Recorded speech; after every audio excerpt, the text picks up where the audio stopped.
Ser podcast.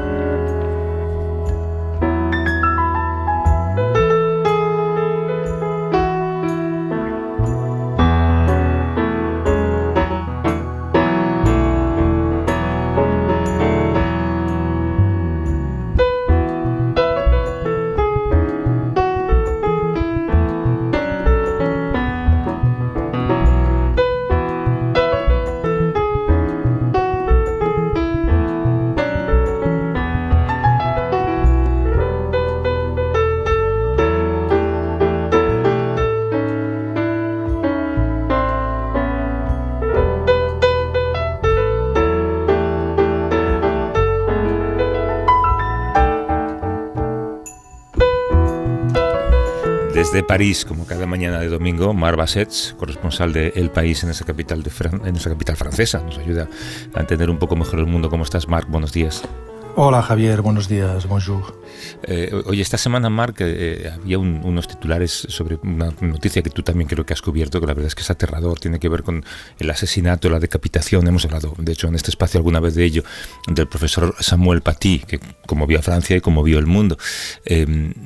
Hay varios menores, varios niños que han sido condenados por asociación terrorista, al fin y al cabo por ayudar al asesino, que en su momento fue también abatido a tiros por la policía, por ayudar al asesino, creo que a identificar al profesor, ¿no?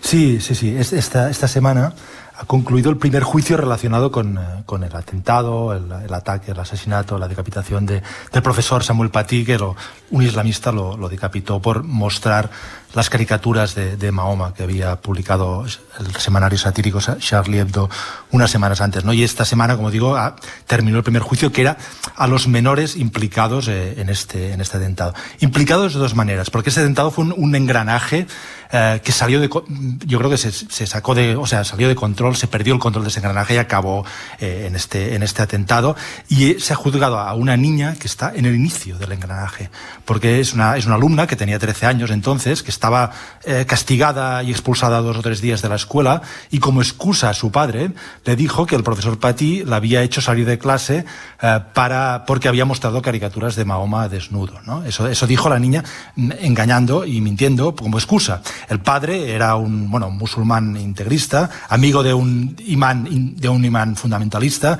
y ambos empezaron a orquestar una campaña de odio en las redes sociales que se extendió mucho más allá de la escuela. Esto es una escuela cerca de París, por toda Francia, y mucha gente empezó a atacar a este profesor por algo que en realidad no había hecho tal como lo había contado esta chica. Bueno, y aquí empezó todo hasta que llegó a un chico de 18 años, de origen checheno, que lo vio y dijo, pues voy a tomarme la justicia contra este profesor por la campaña esta que había visto en las redes sociales. O sea, una menor en el inicio del engranaje y 5 en el final del engranaje, porque este terrorista se plantó en la escuela. Él no vivía en aquella ciudad, vivía a unos 30 o 60 kilómetros. Se plantó delante de la escuela y preguntó a unos chicos, oye, ¿puedes decir quién es el profesor Paty, que lo estoy buscando? Y les dio 300 euros para que le diesen esta información. Y los niños pues le dieron toda la información. Quién es el señor Paty, cuando salió le indicaron quién era, etcétera, etcétera. Es decir, fueron piezas necesarias para que existiese, sin los cuales no hubiese habido este atentado, hubiese sido mucho más difícil, y participaron, aunque yo creo que inconscientemente, ¿no? Porque no calibraron las consecuencias de lo que estaban haciendo. Bueno, y esta semana han sido condenados a penas de prisión, pero la mayoría la pasarán, no tendrán que cumplirla, será en libertad vigilada, y el chico el primero que dio la información delante de la escuela al terrorista, pena de prisión, pero que podrá cumplir con un brazalete electrónico, sí, ¿no? Y esto es la primera etapa, porque luego habrá un juicio a todos los adultos que participaron, el imán, el padre y otros que participaron y que ayudaron a este atentado. El terrorista, por cierto, un último apunte, murió, o sea, se encaró a la policía unos minutos después de decapitar a Paty, y la policía le pegó un tiro y murió. Sí. Que el padre y el imán serán juzgados por delitos de odio, supongo, no por delitos de terrorismo, ¿o? Sí, por participar. Yo creo que no lo tengo ahora la información delante, pero creo que es por participar en la asociación que llevó al a este atentado, porque ellos pusieron de alguna manera la diana en la cabeza de Samuel Paty, ¿no? Y a raíz de esto fue como estuvieron en contacto también con el terrorista, pero bueno, esto será un juicio a finales de 2024 y será el gran juicio realmente del caso Paty. Hay 8 personas, también hay algunos amigos del terrorista que le ayudaron a comprar los cuchillos, que le acompañaron en coche hasta la escuela, y luego hay un interrogante, un posible tercer juicio, que todavía no hay ni imputaciones ni nada, pero hay una investigación, que es que hay una denuncia contra el Estado y contra el Ministerio de Educación y el Ministerio del Interior por no proteger a Paty, porque Paty pasó como 2 semanas hostigado, atacado, y se sintió desamparado, ¿no? Por la escuela, por las autoridades educativas, por el Ministerio del Interior, y desprotegido, ¿no? Porque muchos le decían, no, esto no es nada, esto no es importante. Bueno, y pasó lo que pasó, desgraciadamente. 18 años tenía también Anzorov, el autor, el refugiado checheno, autor de ese atentado. Venga, empezamos con lo nuestro.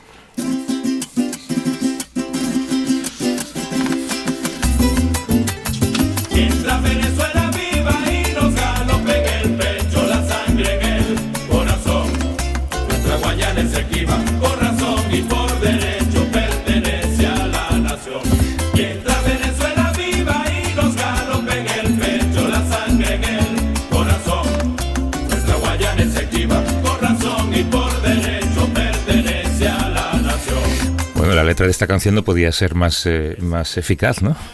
Sí, es una canción, podríamos llamarla patriótica, nacionalista y redentista, puesto que es una canción venezolana que reclama un territorio que actualmente no pertenece a Venezuela. Y de eso queremos hablar. La región del Esequibo, también conocida como la Guayana Esequiba, es una zona selvática de unos 160.000 kilómetros cuadrados de extensión, y además de ser rica en recursos minerales, en sus aguas territoriales se encuentra una inmensa reserva de petróleo que ha hecho que Guyana sea una de las mayores economías en crecimiento del mundo.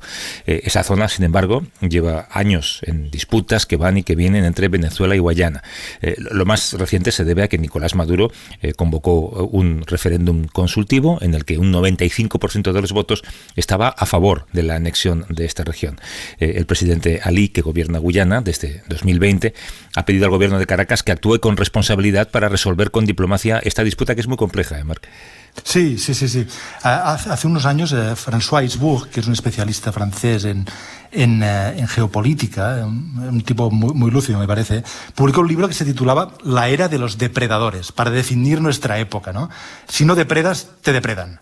Y ahora parece que es así en todos los sitios, en Rusia, en Oriente Próximo, y no sé si en América Latina, que hace unos días leía la crónica de la corresponsal del País en Brasil, Nayara Galarraga, que decía que en América Latina presume de que no hay conflictos armados entre países. No sé, me pregunto si será el siguiente, ¿no? Porque bueno, estos últimos días hemos tenido a Ali, que es el único jefe de Estado musulmán en América, el presidente de Guayana, que viajó a la frontera y plantó una bandera en un peñón ahí, ¿no? Venezuela ha movilizado el ejército cerca de la zona y Estados Unidos ha anunciado maniobras militares conjuntas con Guyana. Es un contencioso que dura desde hace más de un siglo y que de vez en cuando reaparece. La Corte Internacional de Justicia de la ONU ha dicho que Caracas no puede modificar el territorio que administra de facto Guyana, pero tampoco ordenó suspender el referéndum a la consulta venezolana que convocó Maduro, ¿no? Entonces, yo aquí, aquí, ¿qué ocurrirá? Veremos. Aquí hay un factor electoralista clarísimo, ¿no? Hay convocadas o previstas elecciones en Venezuela en el 2024, con una candidata de la oposición a Maduro, María Corina Machado, a la que Maduro no reconoce. Y luego, está esta cosa de envolverse la bandera, ¿no? Que es un clásico en tiempos de dificultades. De hecho, he visto una comparación interesante, no sé en qué medida es adecuada o justa, pero se ha comparado un poco lo que está haciendo Maduro ahora con Guayana con lo que hizo la Junta Militar Argentina en el 82 con las Islas Malvinas, ¿no? Que era un momento de dificultades para la Junta, invadieron las Malvinas, ¿no? Esta cosa de envolverse en la bandera, pero tomando unos riesgos que es una situación con un cierto riesgo. Un último apunte, consultando un poco la hemeroteca, ¿no? Y vi una noticia del País del año 1982, durante la Guerra de las Malvinas. Y el titular decía, atención, el presidente de Guyana teme una invasión venezolana, ¿no? Porque el presidente de Guyana de entonces decía que pensaba que Venezuela, aprovechando que Argentina atacaba las Malvinas, pues también recuperarían la Guyana. Con lo que se ve que el conflicto no es nuevo y viene de lejos. Han pasado 42 años. Algún día hablaremos también de la cierta irrelevancia en la que caen estas instituciones internacionales cuando se enfrentan a este tipo de conflictos, ¿no? Lo vimos ayer en el Consejo de Seguridad de la ONU, con el veto de Estados Unidos, y ahora con la Corte Internacional de Justicia, que no ha pedido directamente a Caracas que no celebre el referéndum, solamente se ha limitado a decir a Maduro que no agrave la disputa. Tampoco puede hacer mucho más la Corte Internacional. Vamos a intentar entender de dónde viene este conflicto y qué hace relevante esa región. Nos acompaña desde Londres Mariano de Alba, que es investigador senior del Grupo de Crisis Internacional. ¿Cómo estás, Mariano? Buenos días. Hola, buenos días. Muchas gracias por la invitación. Para venezolanos y para guyaneses es un conflicto, como decía Marc, que viene de décadas, ¿no? ¿Cuántas veces se ha intentado zanjar esta disputa y por qué medios? Bueno, básicamente hay 3 momentos que yo destacaría, ¿no? Este es un conflicto que viene del siglo XIX, cuando el Reino Unido, digamos, controlaba la Guyana inglesa. Surgió esta duda, ¿no? Porque Venezuela siempre ha mantenido la posición de que su territorio es el que era de la Capitanía General de Venezuela cuando de alguna forma España ejercía el control y la administración sobre Venezuela. Entonces se resolvió justamente en ese momento, porque Estados Unidos era un importante aliado de Venezuela. Se resolvió que para resolver el conflicto se iba a conformar un tribunal arbitral que iba a delimitar las fronteras, y ese tribunal arbitral estuvo conformado por 2 estadounidenses, inclusive un expresidente estadounidense, 2 británicos por el lado de la Guyana inglesa, y al final resolvieron que el presidente del tribunal fuera un ciudadano prominente, reconocido desde el punto de vista del derecho internacional, de nacionalidad rusa. Entonces ese tribunal llegó a una resolución en el año 1899, en un laudo arbitral, y definió las fronteras en gran medida como las conocemos el día de hoy, ¿no? Y ahí el conflicto de alguna forma pues se desvaneció por muchísimos años, hasta que a mediados del siglo XX muere uno de los abogados que había participado en el proceso, un abogado francés de nombre Malet Prévost, y se hacen públicas sus memorias.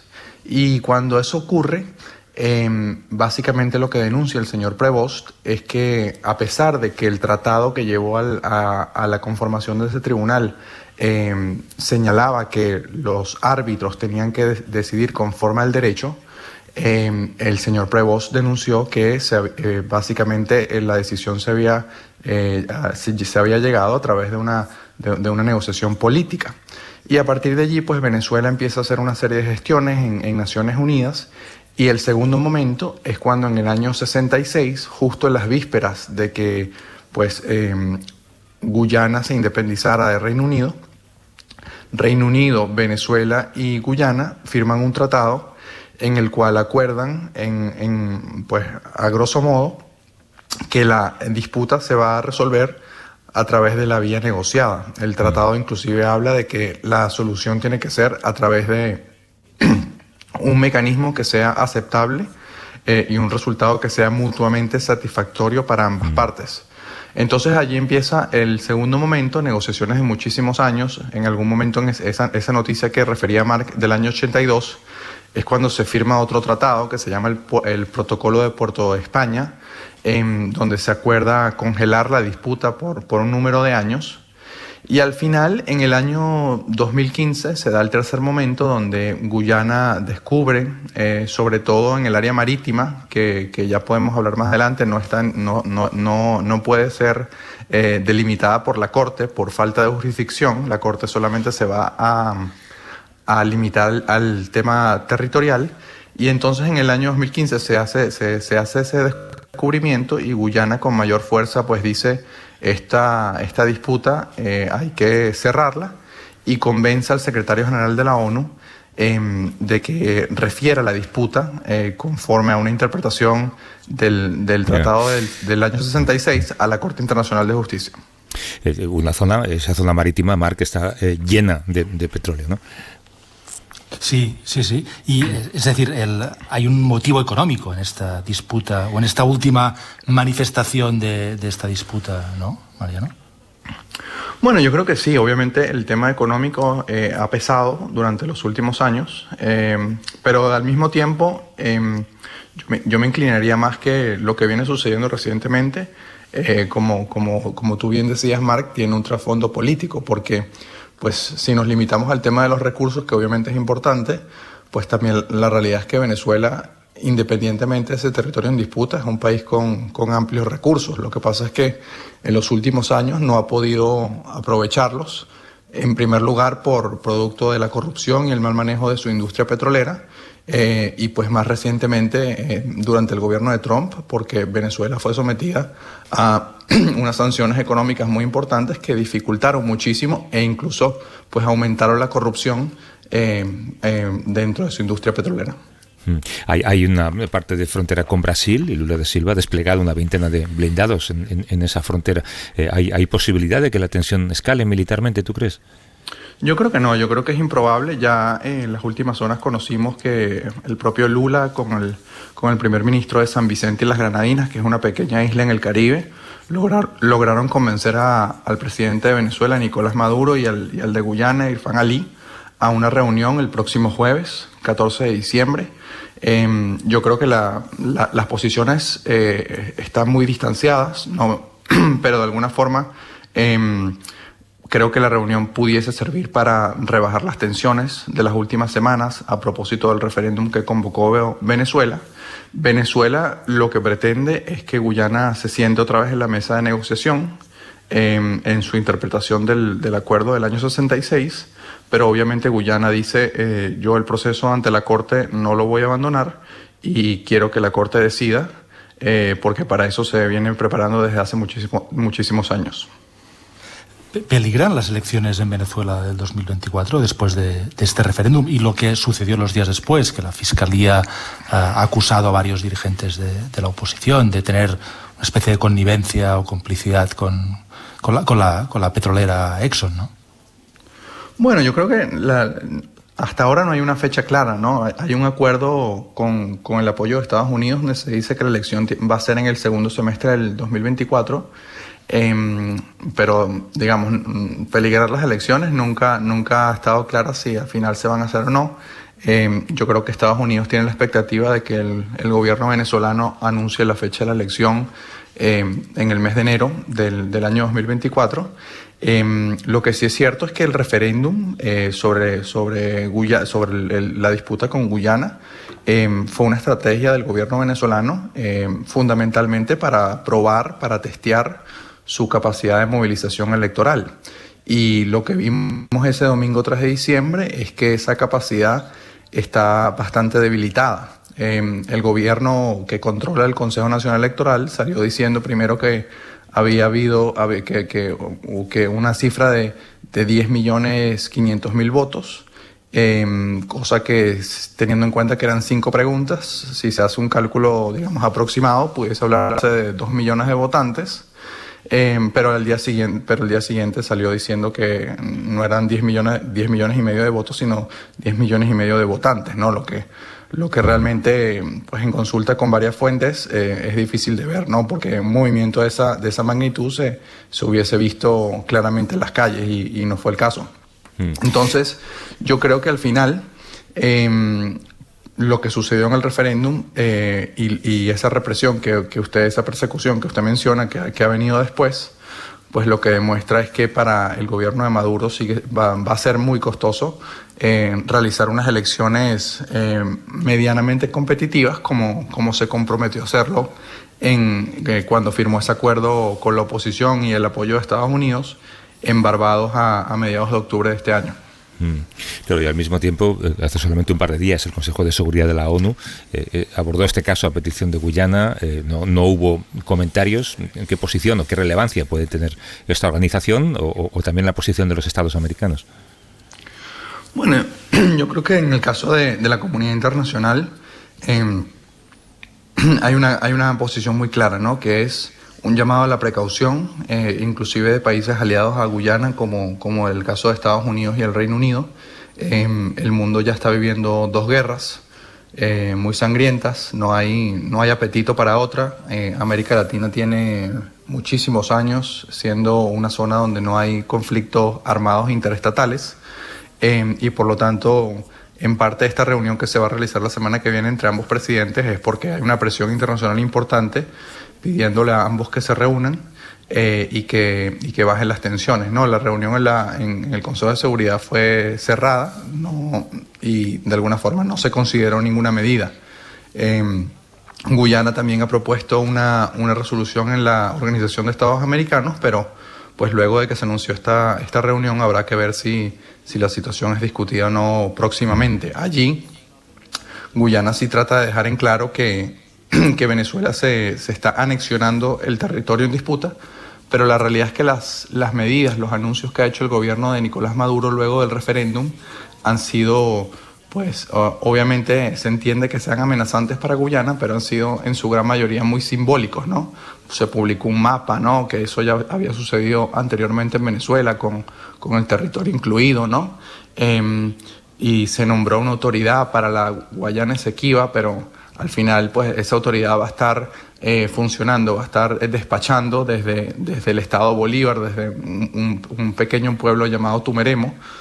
Así que pues eso creo que es una señal muy clara de que si bien hay interés político de que la disputa se mantenga en el tapete, pues tampoco hay voluntad de iniciar un conflicto armado e ir en contra de la decisión de la Corte Internacional de Justicia, que básicamente le dijo a Venezuela, pues muy bien, realice su referéndum, pero lo que usted no puede hacer mientras se decide este juicio es modificar el status quo, que es que en este momento, así sea desde su punto de vista de facto, Guyana controla y administra ese territorio. Queríamos entender este conflicto y creo que lo hemos conseguido. Desde Londres nos ha atendido Mariano de Alba, que es investigador senior en el Grupo de Crisis Internacional. Gracias por explicárnoslo, Mariano. Un abrazo. Muchísimas gracias. Saludos.